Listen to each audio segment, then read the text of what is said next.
ত্রিপুরার স্বাস্থ্য ব্যবস্থায় এক নতুন মাইলফলক যুক্ত হচ্ছে। আগামী সোমবার থেকে ত্রিপুরার শান্তিনিকেতন মেডিকেল কলেজ ও হাসপাতালে ইনডোর পেশেন্ট ডিপার্টমেন্ট বা আইপিডি পরিষেবা শুরু হচ্ছে। অত্যাধুনিক ভবনে এই বিভাগের উদ্বোধন উপলক্ষে হাসপাতাল চত্বরে এক বিশেষ পূজা অনুষ্ঠিত হবে।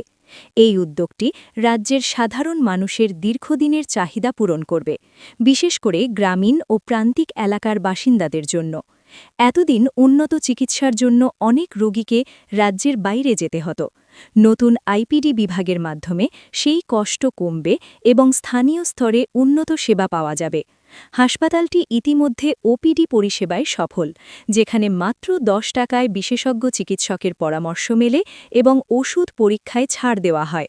হাসপাতালের সভাপতি মলয় পীঠ বলেন, প্রত্যেক মানুষ সুলভে সুচিকিৎসা পাক, এটাই আমাদের লক্ষ্য। আমরা পর্যায়ক্রমে সব বিভাগ চালু করে মানুষের কাছে পৌঁছে দিতে প্রতিজ্ঞবদ্ধ।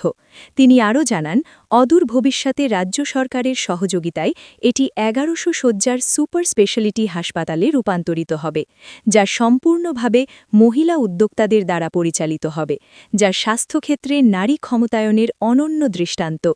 এই উন্নয়ন রাজ্যের স্বাস্থ্যসেবাকে আরও শক্তিশালী করবে এবং দরিদ্র মধ্যবিত্ত পরিবারগুলির জন্য নিরাপত্তার নতুন দিগন্ত খুলবে।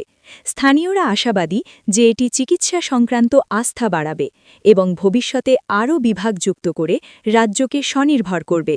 News desk, onlineNewsTripura.com।